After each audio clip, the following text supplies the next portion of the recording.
And I record my audio separately. So in 3, 2, 1. Hi, everyone. Welcome to Sandy K Nutrition, Health and Lifestyle Queen. Today with me, I have Dr. William Davis. He is a cardiologist and New York Times #1 best-selling author of the Wheat Belly book series. He is medical director and founder of the Undoctored program, including the Undoctored Inner Circle. He is chief medical officer and co-founder of Realize Therapeutics Corporation that is developing innovative solutions for the disrupted human microbiome, and the author of the book Super Gut. After 25 years of practicing cardiology, it became clear that he was in the business of dispensing prescription drugs and procedures, not health. Once he rejected conventional notions of delivering health through drugs and procedures and instead began to seek out ways to restore health naturally, logically, inexpensively, so many answers became apparent. Delivering these ideas to people has resulted in reversing hundreds of common health conditions, effortless weight loss, day-to-day functioning at higher levels, as well as many age-reversing effects. And you all know how much I love the entire field of health span versus lifespan. And we all know the difference between those two. And one of the big conversations I have never had in 3 years on this podcast is a conversation about cholesterol. And this is a massive topic whereby so many people are told that they are at risk for heart disease and all sorts of other things because of high cholesterol. So now we're going to have this discussion with an expert. So with that, welcome, Dr. Davis. Thank you so much for coming today. Thanks, Sandy. Thanks for the invitation. Yeah, I'm excited to talk to you because, as I was saying to you earlier, I have one of your original books, Wheat Belly, from a long time ago, and I read it cover to cover a long time ago, and you've done so much more work since. So I guess let's start with, a little background on your work. Well, I got here, Sandy, not through a series of revelations, but a series of blunders, mistakes. And so many years ago, I became a vegetarian and was exercising in my 30s, late 30s. I was jogging, biking, playing tennis. And being a vegetarian on a low-fat diet, I became a type 2 diabetic with disastrous metabolic markers like triglycerides of 390, HDL cholesterol of 27, oodles of small LDL particles, the real cause for heart disease, blood sugars in the 160 range, high blood pressure, etc. What was a vivid illustration of the power of diet, including the wrong diet, the completely awful wrong diet called low-fat vegetarian diets, as advocated by many people, of course, like Dr. Dean Ornish and other people like that. Well, I went off that program, became a non-diabetic, but it got me started on this idea that then what if a low-fat diet is the wrong diet, what's the right diet? Well, it took a number of years, and then my mom died of sudden cardiac death in New Jersey, where I grew up, about 4 months after her successful 2-vessel coronary angioplasty. Now, I had just moved to Milwaukee. They brought me into this city to set up the new technologies. So this goes back now 30 years, but it was just the start of all the new methods in angioplasty, like atherectomy, devices to open arteries, stents, all that stuff. And my mom dies of a disease that I managed, not my own mom's disease, of course, but in another state. But it was an illustration also of just how pointless, how inadequate it was to try to manage a disease like coronary disease in a cath lab, because people like my mom don't make it to the cath lab. They die at home en route, which is very common even today. So back then I asked this question: what could have helped my mom? A year, 2 years, 5 years, before trouble started. The world says cholesterol testing, which is a ridiculous idea. If you have a total cholesterol of 230, do you have heart disease now? Will you have heart disease in 10 years? Next Tuesday? You can't tell from this Right. ridiculous, crude, indirect marker called cholesterol in all its forms. So back then, this remains true today. The only true measure of the disease itself, not risk for disease, but the disease itself, is a coronary calcium score. Based on this simple principle developed by my friend, Dr. John Rumberger, while he was at Mayo Clinic, that when you have atherosclerotic plaque, the stuff that gums up your arteries, 20% of the volume is occupied by calcium that we can see and quantify. So if you have 2 cubic millimeters of calcium, you've got 10 cubic millimeters of coronary atherosclerotic plaque. Very easy. The more Right. plaque you have, the more prone you are. People think that coronary disease is driven by blockages that get worse and worse and worse. That's not true for the most part. Coronary disease is driven by the sudden and abrupt rupture of a plaque that releases its internal contents that causes blood clot formation. So you don't have to have a 99% blockage to have a heart attack. You can have a 25% blockage to cause a heart attack. So the more plaque you have, the more along the length of all 3 arteries you have, the more likely you have opportunity for rupture, plaque rupture. So we're scanning people left and right. This is when I lived in Milwaukee. And lo and behold, Sandy, heart disease, hidden silent heart disease, and people like you and me and your listeners riding their bikes, going for walks, going about their business, going to work. Hidden heart disease is everywhere. It's ubiquitous. And you see people with scores of 100 or 500 or 1,000. Normal is 0. What do you do about that? What do you do to put a stop to it? Of course, my colleagues then and still today, 30 years later, still say, take a baby aspirin, a high dose of a statin cholesterol drug to reduce cholesterol, Yeah. a low fat, low saturated fat diet and exercise program. Well, if you do nothing, the score goes up 25% per year. It's horrifying how fast heart disease grows when you do nothing. What happens if you go on aspirin, statin drug, low fat diet? How fast does it go up? 25% per year, Sandy. It has Ah. no impact. We help publish those data. It's been corroborated numerous times. It has virtually 0 impact.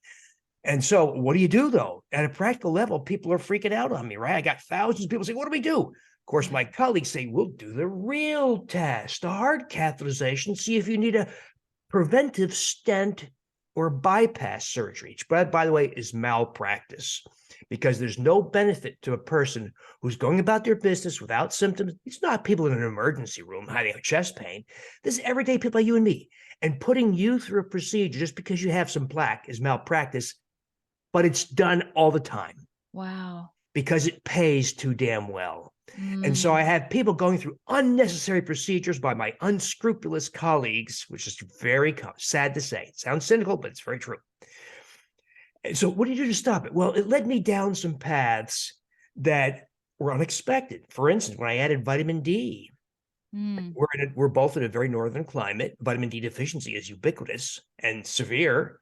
You add vitamin D. Saying it was the first time I saw coronary calcium scores do that. A score of 700 would drop to 380 or something like that. It led me to Wow. reject common ideas that if reducing cholesterol does nothing for you, what can we do? Well, the test beyond cholesterol, the cholesterol is an outdated technology. It should have been abandoned decades ago. You can actually measure the lipoproteins, the fat-carrying proteins in the bloodstream that cholesterol is meant to approximate. But you can actually measure the lipoproteins, and you'll see right away the dominant cause for coronary disease, and this has been proven now in 55 clinical trials. The dominant cause are small LDL particles, not LDL Right. cholesterol, but small LDL particles. So I asked myself, okay, we're seeing all these people with coronary disease, right? High coronary calcium scores. And let's do their lipoprotein tests. And they would have 1,800 or 2,400 tons of small LDL particles, nanomoles per liter, particle count per volume. Well, this science was also available 25 years ago. What foods cause small LDL particles? Not fat, not bacon, not beef, not olive oil, grains and sugars, period. Yeah. Grains, because there's a carbohydrate in grains called amylopectin A that's worse than table sugar, and its effects in causing provocation of the formation of small LDL particles. So I have all my patients, hey, listen, uh, the conventional solutions don't work. They're nonsense. Let's try some different things. Let's try grain and sugar elimination.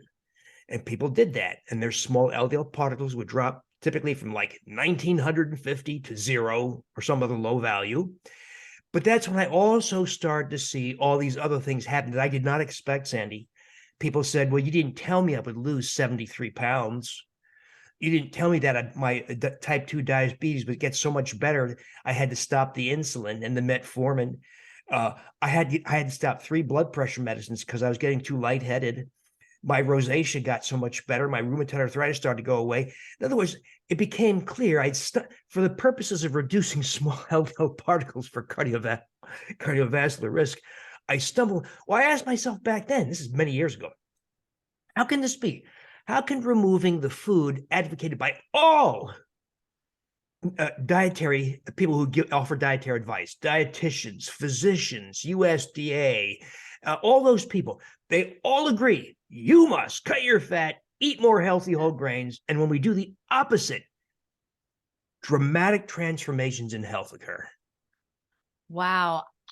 And you know what? And then just to add to that, the big thing is too, cut your animal protein.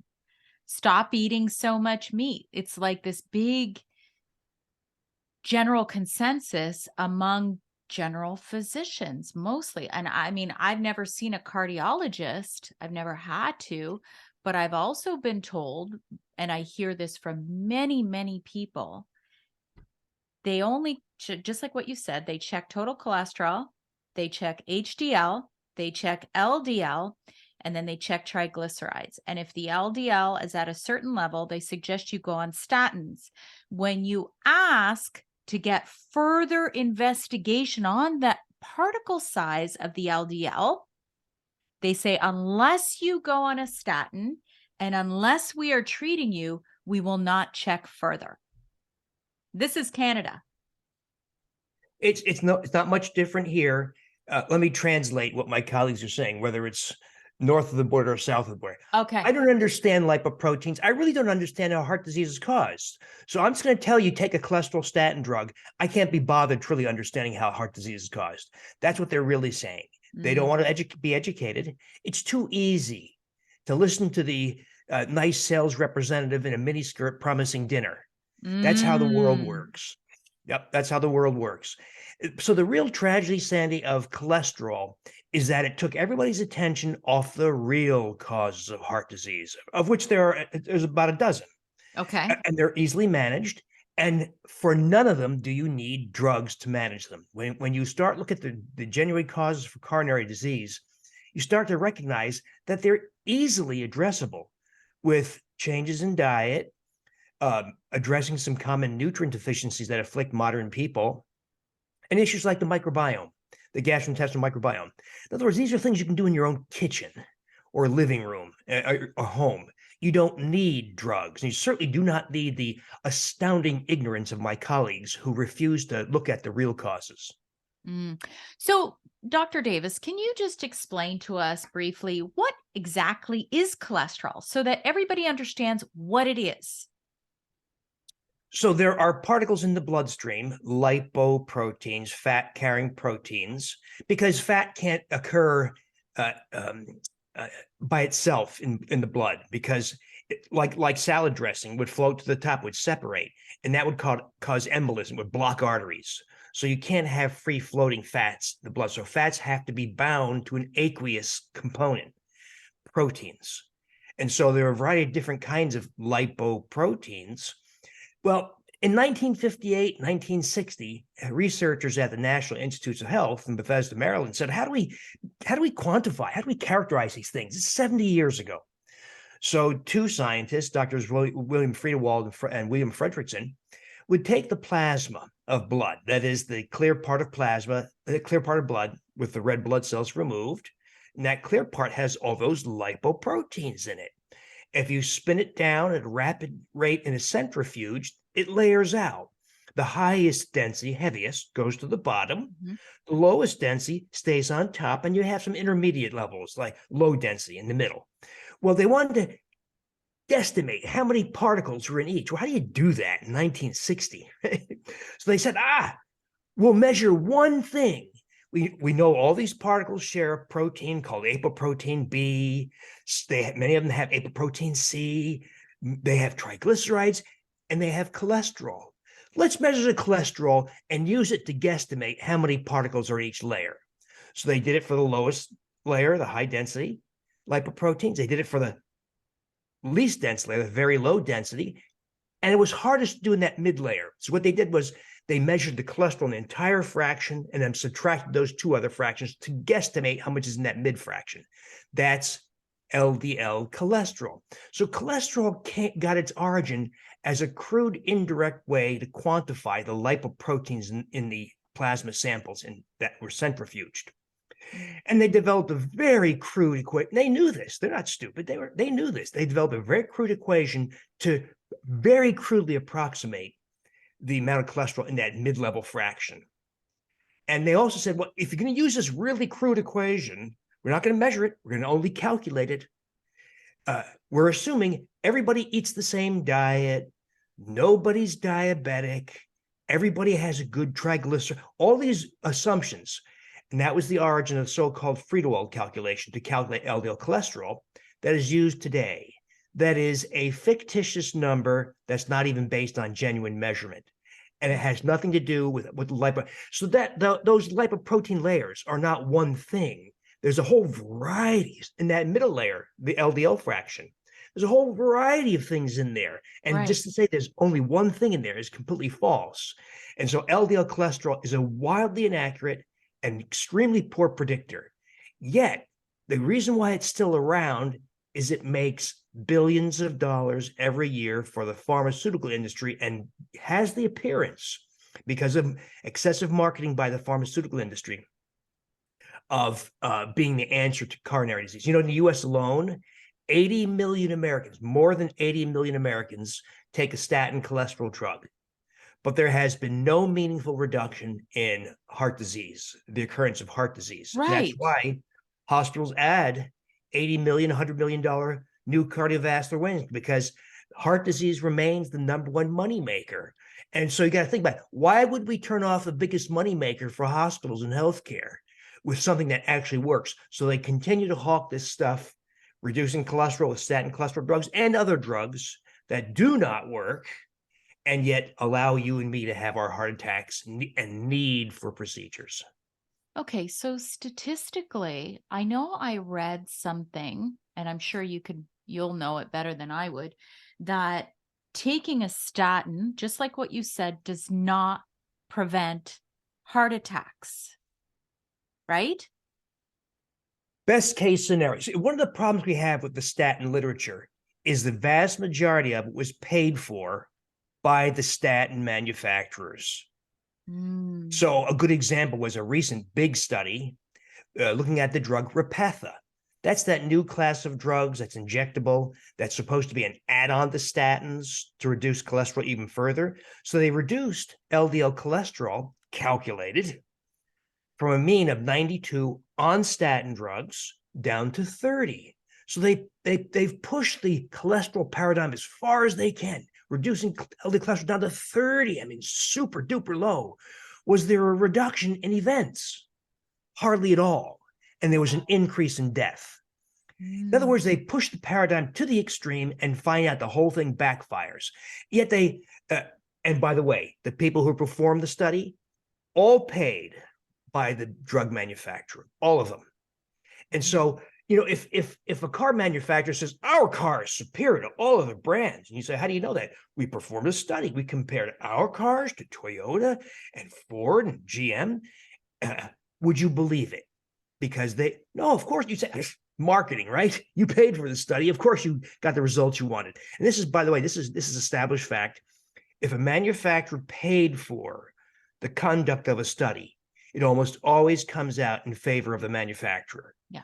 So if the vast majority of science on statins was paid for by the statin manufacturers, how much weight can you put on that nonsense? Right. And so it's become, that's why it's hard to, because some of my colleagues will hold up that advice. But even if we took it at face value, you'll see that the effect, the benefits are very small. So for instance, in that most recent study using Repatha, the investigators reported a 15% reduction in cardiovascular events.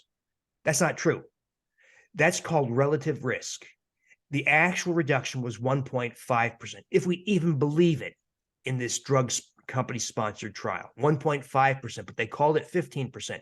The reason they do that is they play a statistical trick on you to make their data look like it's much better than it is. It's called relative risk. So imagine you and I invent a drug, and let's say it does work. In our placebo group, 2 people out of 100 have a heart attack. In the drug group, 1 person out of 100 has a heart attack. That's reported as a 50% reduction. So Oh, we hear something different, of course, 50%. yes. Wow. And so Right. that's how they play games with you. So the statin drug franchise is kind of a chronicle of nonsense, bad science, misinterpretation, excessive marketing, and the gullibility of my colleagues. Mm. Yeah, I actually read something that, and don't quote me, this isn't quote, but I read something about the only people that really should consider a statin are people that have already had a heart attack. Have you read that, Dr. Davis? So if we were to look at the statin literature, the only real group that may benefit are the people who so-called secondary prevention, people who've had a cardiovascular event. Right. But here's something I would pose to you. All right, if we're going to think conventionally, we're going to put you on a diet that causes coronary disease. That is, the conventional idea of a heart healthy diet causes heart disease or makes heart disease risk worse because it causes insulin resistance, provocation of small LDL, something called VLDL, that has a lot of problems. Then we're going to come to your rescue with a statin cholesterol drug. And it may reduce event risk a little bit, like about 1% over 5 years. They'll say, oh no, 36 to 55%. That's that relative risk nonsense. No, it's not. It's about 1% at best. And so, yeah, there may be some modest benefits in people who have had events, but the whole paradigm is wrong. We're giving people the diets that cause heart disease. We're not addressing the numerous factors like vitamin D that contribute to heart disease risk. And then we come to your rescue with a drug that may have some minimal effect. Dr. Davis, what are your thoughts on this? Because, I do a lot of research on nutraceuticals, and you mentioned vitamin D, and then you mentioned calcium. So really the real, I guess, factor in heart disease are these nutraceuticals that are imbalanced. Like, I guess if we have too much calcium, you're saying that that can build up in the arteries? Is that what the actual plaque is comprised of? I just want to make sure I understand. No? No, so the calcium is just a component of atherosclerotic plaque, and its deposition is encouraged by vitamin D deficiency. So we don't want to avoid Okay. calcium. It's an accompaniment. It's not a cause. Okay. Yeah. So then what is the cause? Is okay, you mentioned also grains, but we used to eat grains back, I look at my parents, they were farmers, and my dad's now going to be 86, and they would eat certain grains that they grew themselves. Why? Why is grains a problem now? They've always been a problem, but Okay. the problem was magnified by the efforts of agribusiness and genetics research that came about in the 1960s and 1970s. So there was an effort in those years to increase yield per acre to help feed the starving world. So Yeah. it was a noble effort. It was not a bunch of people trying to screw with us. And they did manage, in the way of wheat, for instance, as well as corn and soy, to develop high yield variants. With wheat, it's the high yield semi dwarf strain of wheat. It's an 18-inch tall, thick stalked. It looks very different. If you look for fields of wheat, you're not going to see what you thought you were looking for. That is 4.5, 5 foot tall, big fields of grain. You won't see that. You're going to see short, stocky, 18-inch tall, thick-stalked, large seed head. Well, dramatic changes were introduced into the plant. So wheat and grains have always been a problem. Let's ask this question, Sandy. Okay. What happened to the first humans? So Homo sapiens has walked this planet for about 3 million years. But about 12,000 years ago, 10, 12,000 years ago, humans, out of desperation, discovered that they could eat wild wheat, einkorn wheat, a 14 chromosome ancestor of modern wheat. Modern wheat, by the way, is 42 chromosomes, completely different. Okay. So 14 chromosome einkorn wheat. They found it was growing wild in the Middle East. They discovered they could take the seed, isolate it from the husk, dry it in the sun, pulverize it with a stone, and then heat it with water, and you could get porridge, and you could eat it. What happened to those first humans? Because the record's quite clear. Prior to the consumption of grain, Sandy, remarkably, there was almost no tooth decay. So only 1 to 3% of all teeth recovered prior to the consumption of grains showed tooth decay, abscess, misalignment. And what's remarkable about that, of course, was there was no fluoridated toothpaste, no toothbrushes, no dentists, no dental hygienists, Right. but there was almost no tooth decay.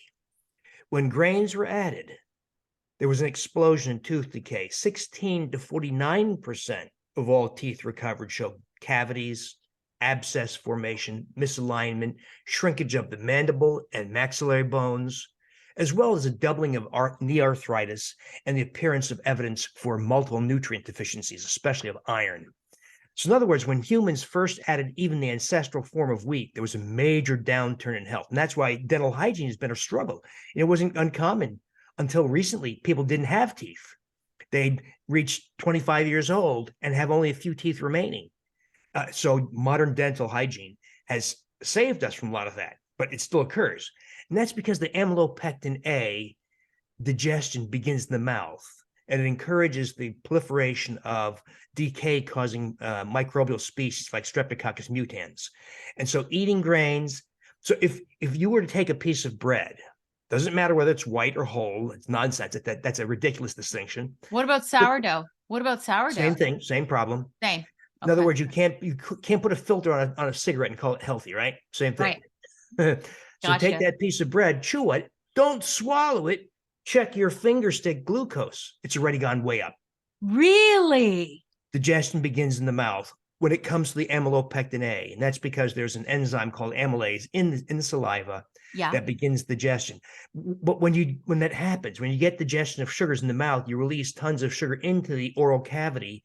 That's how you generate proliferation of species that cause cavities.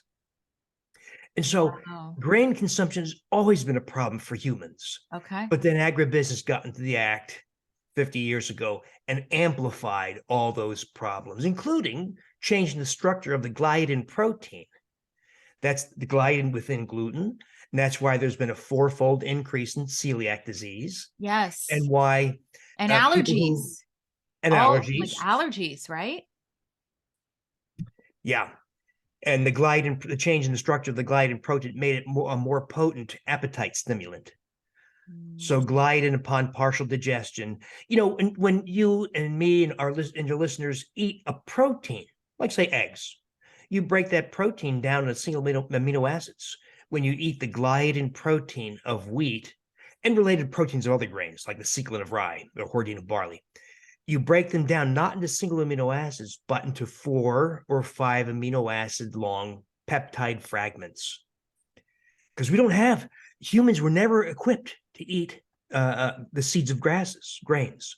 Okay. So these 4 or 5 amino acid long peptides cross into the brain and act as opioids, but they don't make you high. They stimulate appetite dramatically. If once people understand that, they start to say, oh, that's why I can't go for more than a few hours without getting really shaky and nervous because I haven't had anything made of grains. Or the people with bulimia and binge eating disorder. These are the people who sit in front of a refrigerator at 3 o'clock in the morning, binging, and then go to the bathroom and puking. These people are miserable, right?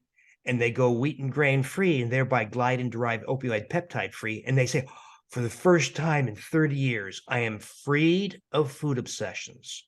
Or people who say, I just ate this huge big bowl of pasta. I'm filled to bursting so much it hurts. I'm still hungry.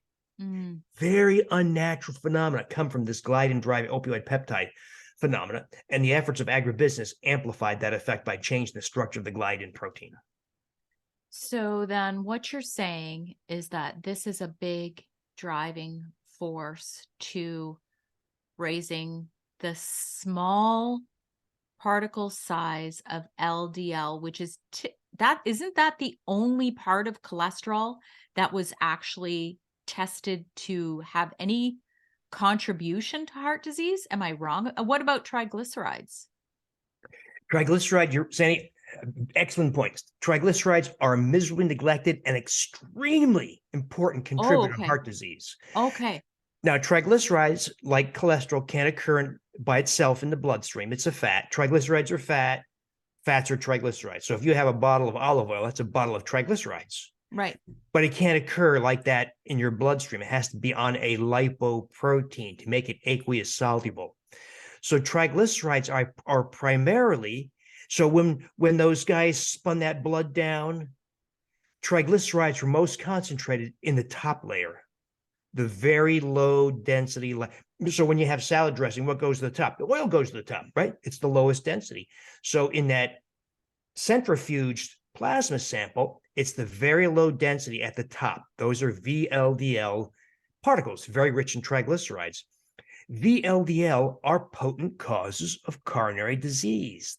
They Okay. directly cause coronary disease, and VLDL, I call VLDL particles the lipoprotein life of the party, because Mhm. VLDL particles interact with other particles and make them triglyceride rich. So it takes an LDL particle, for instance, not LDL cholesterol. We got to get rid of that idiocy of LDL cholesterol.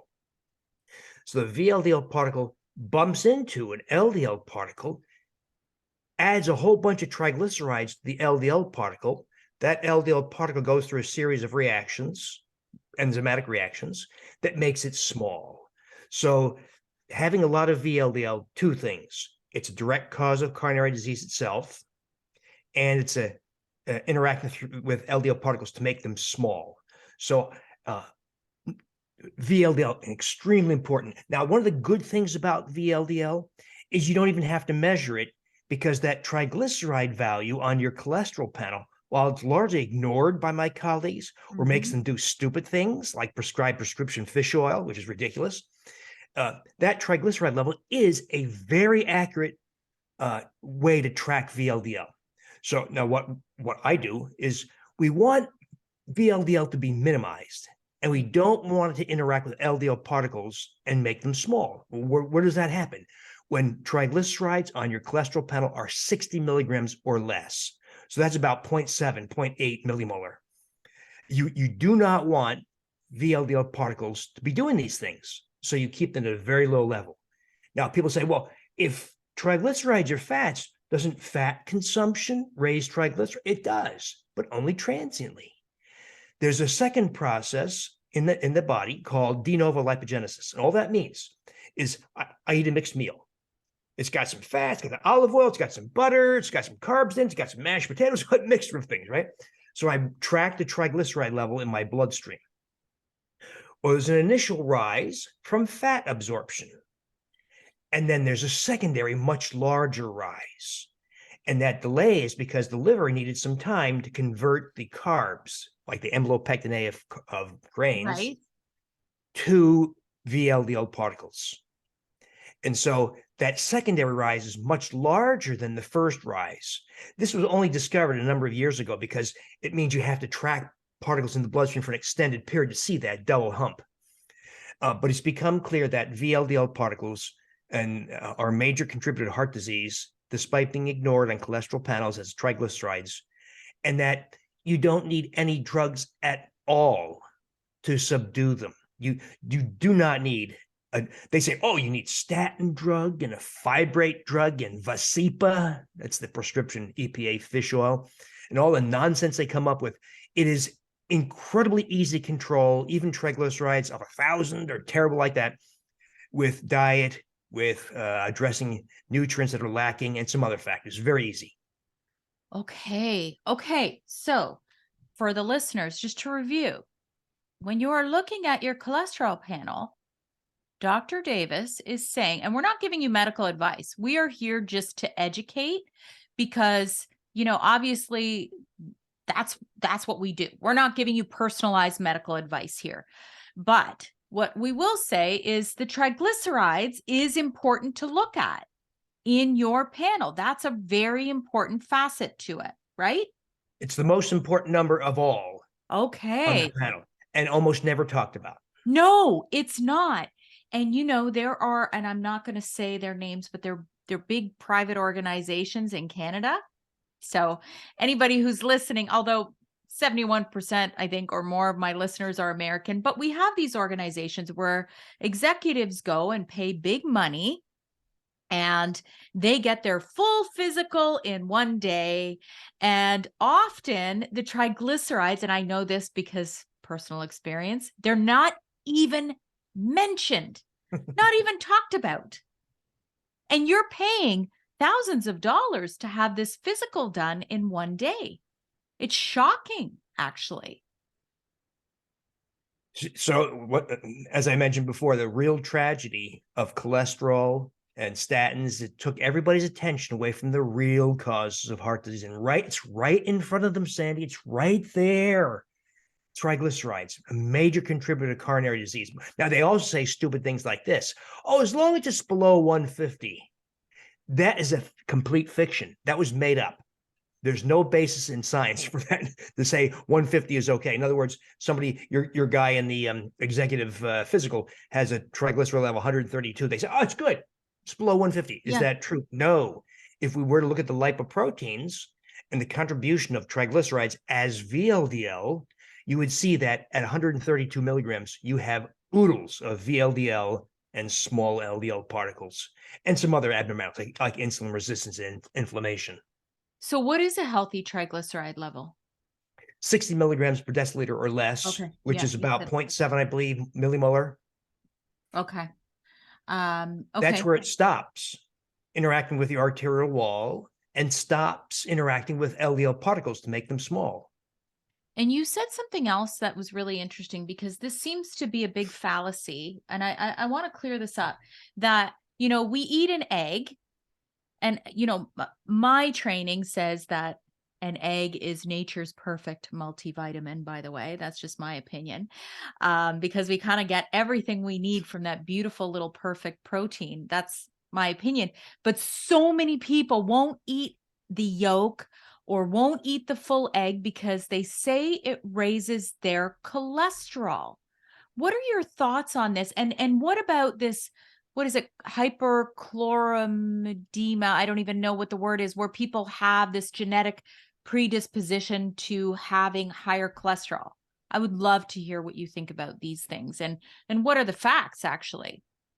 So if we base our decisions on this flawed house of cards called cholesterol, it's going to lead us down many misleading paths. One of them is eating eggs raises cholesterol. Who cares? Cholesterol is not a meaningful measure of heart disease risk. Okay. It is a fabrication of outdated science. If you were to look at so I had 4 eggs this morning. I'll do it again tomorrow. But if you looked at lipoproteins and other blood measures after eating eggs, you would see this idea of raising cholesterol is not true. You would actually see what happens if I eat 4 eggs, including the yolks. HDL, the good, goes up. Triglycerides go down. VLDL goes down. Small LDL goes down. Oh, but that calculated, crude, outdated, free-to-wall calculated LDL cholesterol went up. Who cares, right? So, but if you base everything on that deeply flawed, outdated measure, it leads you down the wrong path. Okay. What about this genetic predisposition? And I can't remember what the name is. Hypocholesterolemia. I don't even know what it's called. But, some people have this predisposition for a higher LDL. How do we know what that is? Like, is it the small, very dense or? not? Like, we don't know, because I know there's components of the LDL that are important. So it's not that I'm saying I have all the answers, but I'll tell you this: the conventional answer is flat wrong. So what they're doing to people with familial hypercholesterolemia or ApoE4, those are the two most common reasons to Yeah. have sky high total and LDL cholesterol. They tell them, oh, you must cut your fat and saturated fat, right? And eat more healthy whole grains and take these drugs to reduce cholesterol. In other words, they put you on a diet, low fat, increased grain consumption that increases the expression of VLDL, triglycerides, small LDL, insulin resistance, inflammation. So they put you on a diet when you have those conditions that makes heart disease risk worse. Then they come to your rescue with drugs. Once again, it makes, when you start with that flawed house of cards called cholesterol, it leads you down the wrong path. I would say if you have familial hypercholesterolemia or ApoE4, don't cut your fat. Don't eat healthy whole grains. Take steps to minimize the expression of VLDL slash triglycerides, small LDL, and insulin resistance and inflammation. And you don't need the drugs. And in my experience, you don't get heart disease when you do that. You cause the problem when you go down the wrong path. Once again, based on this flawed house of cards called cholesterol. I don't know if you can answer this question or not, but why do women around menopause always experience this raise in cholesterol?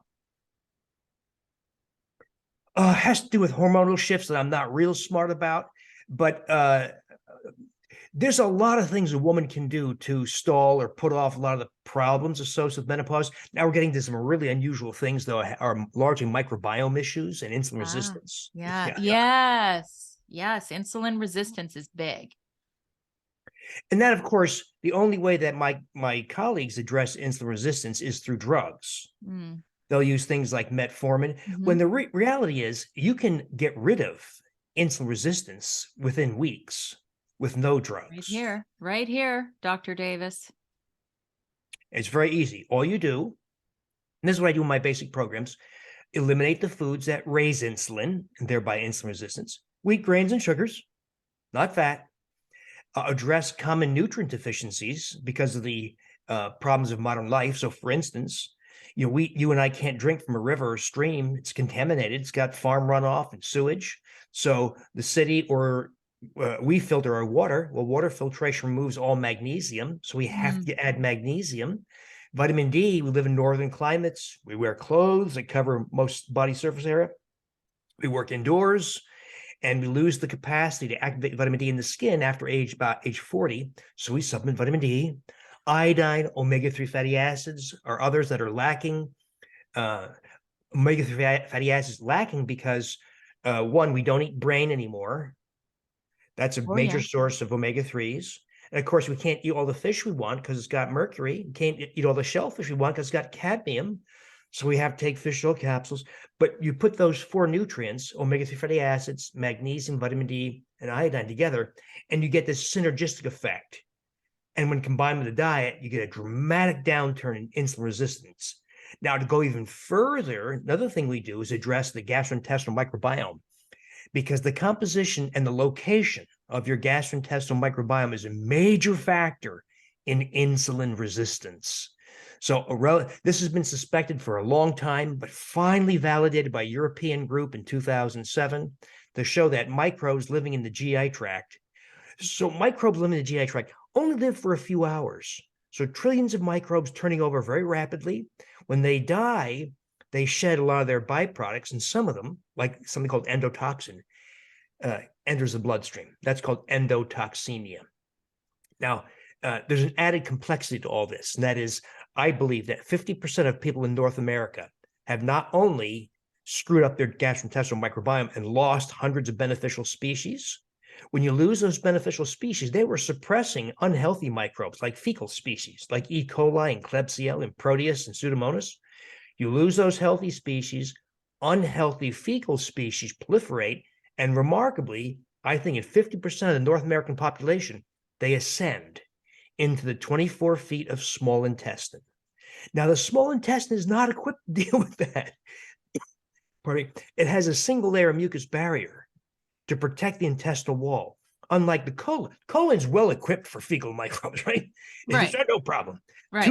Two-layer mucus barrier. So when fecal microbes get into the small intestine and live and die, the endotoxin much more readily enters the bloodstream. That's called endotoxemia. But Sandy, now we have an explanation for how microbes in the GI tract can be experienced as depression or cognitive impairment in the brain, or as rosacea or psoriasis in the skin, or as joint and muscle pain of fibromyalgia, or as coronary disease or metabolic conditions like insulin resistance and inflammation. So it's become clear the gastrointestinal microbiome is a major player. And so if you really want to have impact on cardiovascular risk, forget the cholesterol, forget the statin. You can see how cholesterol and statin drug reducing is a dramatic oversimplification of how heart disease really is caused. Mhm. That is actually fascinating. And I will say, you know, I get this question all the time, and people will just say, well, I'm just going to take a probiotic. I'm like, okay, probiotics not going to solve all your issues. You have to do the work and you have to change the diet as well. Now, here's a question for you. Is any amount of gluten or grains safe to eat, or do you have to cut it all out completely forever and ever? Amen. Whole bunch of issues in there. So me personally, if I have anything that even has a speck, a breadcrumb, I'll be Yeah. sick for quite a while. So there are a lot of us like that. The longer you've been wheat and grain free, the sicker you get when you are re-exposed. It kind of illustrates just how toxic this stuff is. So several things to know. The gliadin-derived opioid peptide effect. I call it the I ate one cookie and gained 30 pounds effect. That is, somebody will say, you know what? I've been so good. I'm going to go to the office park. They're serving hors d'oeuvres. Oh, how much can one or two hurt? Right, And you right. have it, and it reignites appetite. And what I've seen is people can't stop. And they regain 20, 30 pounds that month alone. They can't stop that incessant hunger. Mm. So that's one potential risk. Another risk is the amylopectin A, that carbohydrate of wheat and grains. When you provoke formation of small LDL particles, your liver does not recognize small LDL particles. And that's the reason for that is a large LDL particle, its recognition protein is exposed. It's called apoprotein B. When it becomes small, the apoprotein B becomes concealed. So it changes the surface conformation of the small LDL particle, and your liver doesn't see it. So it goes around and around and around in your circulation for about a week. So Okay. if you have a slice of pizza or a donut or a bagel, whatever, even once a week, you have increased cardiovascular risk from small LDL particles 52 weeks a year. So another illustration just how bad it can be. And you fuel the process of de novo lipogenesis in the liver. That is the liver's conversion of carbohydrates to triglycerides. And that's why people consume grains have higher triglycerides, VLDL, and fatty liver. So there's lots of other issues in there. There's glyphosate exposure from wheat. There's phytate exposure. So phytates bind minerals. Hmm. So the phytates of wheat are very good at binding positively charged minerals like calcium and magnesium, manganese, iron, and zinc, and you poop it out. Hmm. So a lot of, for instance, iron deficiency anemia is from consuming wheat. So, so, Mm. uh, so a lot of reasons to avoid wheat and grains, but it's different for different people. Okay. That was a good explanation. So really, it's your choice. But you heard it here from Dr. Davis. So, you know, here's a question I'm going to circle back to about statins. What are the risks associated with taking a statin? There's a number, but the two that really stand out is one, people feel awful taking them. Uh, 30 years ago, I first took my first dose of Lipitor. I'm pretty tough. I couldn't get out of bed for 2 days. I was so sick. Ah, Now, most people don't have that kind of a dramatic response. What they say is, it's hard to get out of the car now. I get it. Just standing up from sitting in a chair is really hard. I kind of ache everywhere. I feel weak. So there's a muscle effect. Now the drug industry will say, oh, no, no, no, no, no. Less than 1% of people have serious muscle problems. What they're talking about is something called rhabdomyolysis, where muscle actually dies and you can go into kidney failure from it. You start to pee brown because your muscle is breaking down, and then you go into kidney failure. They're right. That's less than 1%. We're not talking about that. We're talking about everyday people who take a statin drug and say, you know what? I ache all the time. I'm weak. That's one. Two, the dramatic increase in type 2 diabetes. So if you take, let's say we take a slender, healthy person with high cholesterol and we put them on a statin drug, their gastrointestinal microbiome now starts to look like an obese diabetic. And Really? it pushes How? it's That not quite blows clear my how. mind. It's probably some kind of direct effect of the statin drug. One of the problems we have, Sandy, in the whole pharmaceutical world is there was no FDA requirement. In other words, if you have a new drug and you make your application to the FDA, they don't say, well, what's the impact in the microbiome? There's no requirement. So we have thousands of drugs that likely have devastating effects on the gastrointestinal microbiome, yet very little data. We know that stomach acid blocking drugs, anti-inflammatory drugs like naproxen and ibuprofen, statin cholesterol drugs, and birth control pills. We know that there's a handful of drugs for which there are data telling us they are massively disruptive on the gastrointestinal microbiome. But it's not quite clear how, because we just don't have sufficient evidence. But in the case of statins, it takes the microbiome, gastrointestinal microbiome of a healthy, slender person, makes it look like an obese type 2 diabetic, and it pushes you towards becoming an obese type 2 diabetic. Now, my colleagues are famous for saying, well, but it reduces cardiovascular risk so much, on balance, you're still better off, because they're looking at that 36 to 55% nonsense relative risk, not the 1% best case scenario over 5 years. So would you risk a 30 to 50% increase in potential for type 2 diabetes for what best case scenario, 1% reduction in cardiovascular risk? So I think that's a lousy trade-off. The whole paradigm is wrong, right? We're going to put you on the wrong diet that causes heart disease. We're going to ignore the nutrients that contribute to insulin resistance and inflammation. We're going to ignore your microbiome, right? So, but addressing this simple menu of factors, Sandy, I can tell you, we stop or reverse coronary atherosclerotic plaque all the time. Yeah, no, I completely believe it. And the other thing too that we didn't really talk about, and I know that women's hormones, that's not your specialty, but I mean, when you go on a statin and you take away a lot of the cholesterol, don't you also take away your ability to make sex hormones, right? Because like, isn't like aren't most of our sex hormones made from cholesterol? Yeah. Yeah, that evidence is kind of spotty, but it stands to reason. Yeah, there's no logical reason to reduce this ubiquitous component and necessary component. You can't live without cholesterol. You would be a pile of ash if you didn't have cholesterol. Cholesterol Right. is just a necessary component of life. So yes, including for hormones. Yeah, because I mean, I forget what it is. Like, isn't 60% of our brain made from cholesterol and fat? So, Cholesterol and yeah, fats. right? And by the way, collagen and hyaluronic acid. There you go. So yet another couple of casualties from the misguided low-fat movement. People stopped eating brain, which is rich in hyaluronic acid, and DHA, the omega-3 fatty acid. We stopped eating heart and tongue and intestine and stomach and pancreas.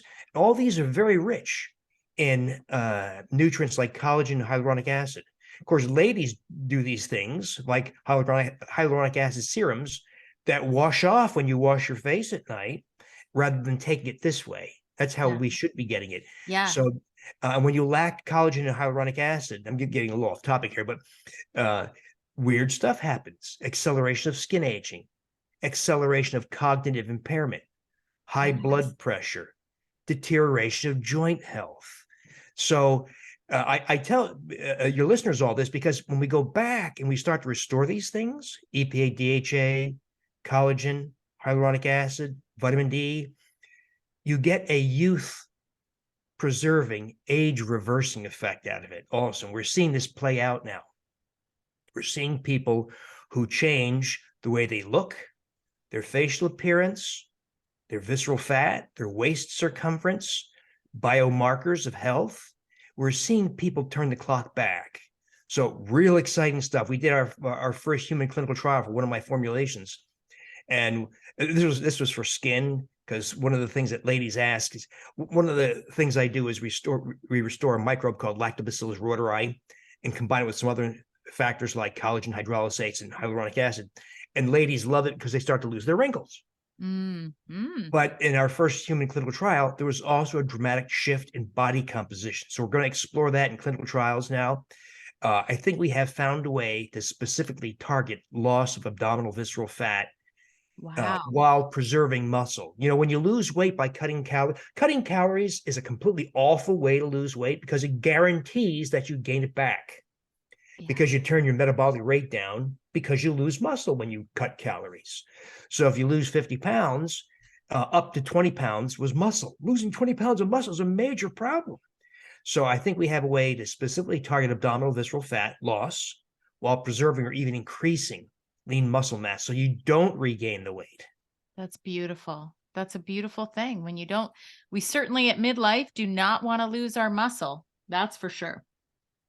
So there's another question that I didn't get to, and I can't let you go without asking this because we didn't really get into detail. What about the ApoA1 and ApoB and that ratio? Does that matter? You can make it matter by doing ratios and other manipulations, but you don't have to do that. So Okay. ApoA1 and ApoB are indifferent to size. In other words, so if we take so let's get rid of this LDL cholesterol. Just forget that, all that stuff you've been told. Okay. And let's look at LDL particles instead. Well, LDL particles, as we mentioned, is a whole bunch of different things. It's not one thing. They vary in size, surface conformation, right? Some other factors. And so if you get so apoprotein B, there's one apoprotein B in each LDL particle, regardless of size, charge, surface conformation, other qualities. So ApoB is a very crude, indirect way to count LDL particles, but it gives you no additional insight. What you really want is insight into size. There's more to size than this part, but size is a defining feature. So we want size. Well, apoprotein B doesn't tell you whether it's small, medium, large, etc. So it's better than cholesterol, but is far from the best measure there is. You know, and why should we compromise? Because you can get the best measure. It's not expensive. I've been doing it for 25, 30 years, but the doctor says, oh, there's no evidence for that. That's not true. 55 clinical trials have shown that small LDL particles are a superior measure over this ridiculous, almost useless LDL cholesterol value. But it also means additional education and also potentially rejecting the reduced cholesterol, statin cholesterol idea. Because once you see small LDL particles, because when you see small LDL particles, you know they came from wheat, grains, and sugars. And you don't need a drug to get rid of wheat, grains, and sugars. You just get rid of wheat, grains, and sugars. Right. Okay. So really what you're saying is we just need to, like, it's called VLDL. Is that the one? But really, if your doctor won't do that, just look at your triglycerides, right? Yep, So exactly. if It you're going tracks to take, extremely well. yeah. So if you're going to take anything away from this conversation, meaning like just to understand, like, oh, they give me HDL and LDL and ratios and this and that, just look at your triglycerides. And there are ways that you can do this yourself. Now, you mentioned fish oil. So not all fish oil is created equal, right? Like we have to be careful about the oxidized, and then, oh, we didn't talk about oxidized LDL. Geez, I have so many questions for you. So now I just threw a bunch at you. You have to pick which one you're going to answer. Well, here's a different way of looking at things. And this is very Okay. confusing. A lot of Okay. people really struggle with this. I urge people to get away from the idea of treating things, Okay. treating cholesterol, treating high blood pressure, treating fibromyalgia, treating diabetes. So let's do something different. Let's Okay. instead do this. Let's address the common factors that allow conditions to emerge in the first place, whether it's labeled type 2 diabetes, hypertriglyceridemia, fatty liver, ulcerative colitis, Crohn's disease, rosacea, psoriasis, migraine headaches, high cholesterol. In other words, let's ignore all those labels. Okay. Let's instead address the factors that allow those diseases to emerge. What are those? Consumption of wheat grains and sugars, those common nutrients deficient modern life, not because of the diet, but because of modern life. Vitamin D, iodine, omega-3 fatty acids, magnesium. And then let's address this disrupted microbiome. And you'll see that if you had type 2 diabetes, you likely won't anymore. If you had high blood pressure, you likely won't have it anymore. If you had fatty liver, you won't have it. If you had rheumatoid arthritis, it's going to recede or go away. So in other words, that's why this idea, treat, leads you down these pharmaceutical-like paths. Oh, how about take berberine to reduce your blood sugar? All those kinds of things, or take a drug for it. Let's instead address the factors that allow. This is really hard for people to get their arms around, but once you get it, you start to realize that, oh, I won't have heart disease, diabetes, dementia, etc. All these things go away. The risk for these things go away. Mm. All right. Everyone has heard this. I can't also stop the conversation with asking for clarity on this calcium artery score. This is a test that, how is that one? You said that that was a very important test in comparison to all the other stuff that cardiologists do. Yeah, it's been around for over 30 years. So I brought a device to Milwaukee nearly 30 years ago. It was one of the first in the Midwest, one of the first in the country. And we scanned people. And that it continues to today. It's called a Okay. CT heart scan to generate a coronary calcium score. And it's just an index of how much atherosclerotic plaque you have. It's also abused a lot because my colleagues don't care about your coronary calcium score. They want revenue generating procedures. So it's real important if anybody has a CT heart scan to be educated so that the cardiologist in particular, because they're going to say things like this: you're a walking time bomb. I can't be responsible for your safety. Your score is 500, or you need the real test, a heart catheterization, or you need a CT coronary angiogram where they do an angiogram on the CT device, which is a very high radiation exposure. They do that in the hopes that you see something that scares the hell out of you, even if you don't need a procedure. So the whole world is pushing you into procedures because Mm. that they make so much money that if you're on a prevention program, what use are you to the cardiologist? Because you're on, you've cut wheat and grains, you're taking vitamin D, you've addressed your thyroid, you're addressing your microbiome. You're not making any money for the hospital or the cardiologist. So they find ways to push you into the hospital. This sounds terribly cynical, but Sandy, it happens all the time. It's the rules, not the exception. Yeah, you can say it's cynical, but there's just so much evidence out there that this is the way it is, right? The one thing I will emphasize, we haven't had a chance to go dive deep into it, is the role of the microbiome is huge, including in cardiovascular risk. That was a big missing piece. So this idea that, so by my estimation, 50% of the North American population has this issue where fecal microbes have ascended into the small bowel, Hmm. small intestinal bacterial overgrowth. We say Yes. SIBO, yeah. Yeah. Well, it's not the easiest thing to identify. And by the way, your listeners should know about this: the air device. So you blow into it, it talks to your smartphone, 0 to 10, registers hydrogen gas in your breath because microbes produce hydrogen gas, but you can't. So now you can use this as a mapping device, and you can tell if you've got this thing, if you have microbes in your upper GI tract. There's a very specific way to do this. So that's called the AIR device, AIRE. And that's why I've been talking about this device and having thousands of people do this. And what surprised me is how many people test positive. It took me by surprise. I thought SIBO was this unusual thing. No, it's everywhere. But if you understand it, and then correct it, you have magnificent control over blood sugar, mood, inflammation, insulin resistance, heart disease risk, on and on and on. You have huge controls. In other words, we really have to re-examine all we thought we knew about health in light of the contribution of SIBO and endotoxemia. And I'll add this. So that if you go to the doctor and say, hey, doc, I think I have SIBO, he says, oh, don't waste my time. Or, oh, did you consult Dr. Google again, Sandy? Right? Or Yeah. all the stupid things they say to make fun of you. If that doctor is unusual and actually knows something about this, because there are thousands of research studies, they just haven't trickled down to John Q primary care and gastroenterologists.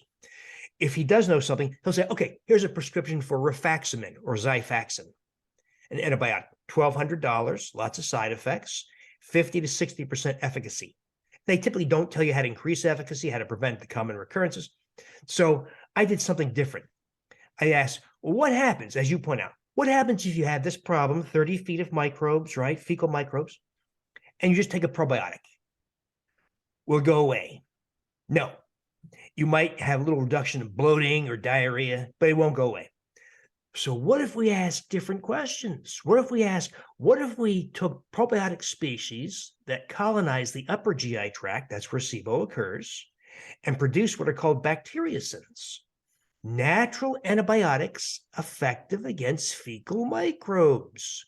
So I chose 3, a strain of Lactobacillus gasseri and a strain of Lactobacillus rhodori, because those two colonize the upper GI tract, and between them produce up to 11 different bacteriocins, 11 different antibiotics. I threw in Bacillus coagulans. We ferment them for extended periods, 36 hours. It looks like yogurt. It's not yogurt, of course, it's completely different, but we ferment it for 36 hours because a microbe like rhodori, microbes don't have sex, right? There's no male, female microbes. They just double, asexual reproduction. 1 becomes 2, 2 becomes 4. So rhodori, for instance, doubles every 3 hours. So if we did like in a factory where they make yogurt, where they ferment for 4 to 6 hours, you got nothing. We're going to ferment for 36 hours, allow the microbes to double 12 times. We count the microbes using something called flow cytometry, and we get 300 billion. So we increase microbial counts doing this 1,000-fold. We consume half a cup a day with some blueberries and chia seeds and squirt of stevia, whatever. And so far, of 40 people who've done this, 90% have converted to hydrogen gas negative by the air device. No. I think we've stumbled on a very soft yogurt-like way to deal with SIBO. And so far, we'll do a formal clinical trial down the road, but so far it's working far better than I ever expected. Dr. Davis, that's amazing. You know what? Because, a lot of the probiotics that we get in the store, they will populate the gut only for so long, but they don't necessarily proliferate. It's like it's keeping you above water, right? Like as opposed to you completely drowning. So I'm not saying probiotics aren't helpful at all. That's not what I was saying. But for you to have these species that actually proliferate in the gut, that's amazing. So you're saying essentially that like it takes over the bacteria that you don't want in there. Well, you do hit on a major problem, a fundamentally unanswered question in the world of probiotics and gastrointestinal microbes. And that is, ideally, we take a microbe that we need, like Lactobacillus gasseri or Lactobacillus rhodori, and take it once and it would populate and proliferate.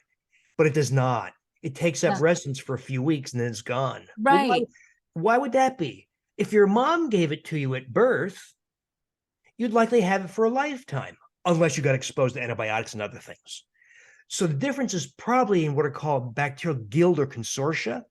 That is, bacteria, just like humans, we don't live in isolation. We have a partner and families and coworkers and neighbors and communities. Microbes are the same. And so it's the probiotic of the future won't just be a bunch of haphazard species like they are now. It'll be a consortium of microbes that we know collaborate and support each other so that you take the probiotic and never have to take it again. That hasn't happened yet, though. Yeah, that's why I always say you got to eat prebiotic fiber, right? In order to feed those good guys. So, okay, this has been just such a great conversation. I want to welcome you to tell everybody where they can find you. What's your website, maybe your Facebook, anything like that. So I put everything under the umbrella online of drdavisinfinitehealth.com. And in that website, there's my several thousand blog posts. There's a huge video library. There's a very busy discussion forum with several 100,000 strings in it. There's also a two-way Zoom like this. We do that typically for 2 hours once a week. There's also, of course, a super gut book. And I post a lot of these things out there. For instance, the recipe for the very popular Lactobacillus reuteri yogurt. We use reuteri as part of what I call SIBO yogurt. That's that yogurt of Gasseri, reuteri, and Bacillus coagulans. But we also make Lactobacillus reuteri yogurt that has youth restoring effects. Ladies love it because they start to lose their wrinkles within a few weeks. I There's want an that. increase in moisture. Ladies say, I don't use skin cream anymore or hand cream because I have normal moisture back. Guys love it because it restores youthful muscle and strength.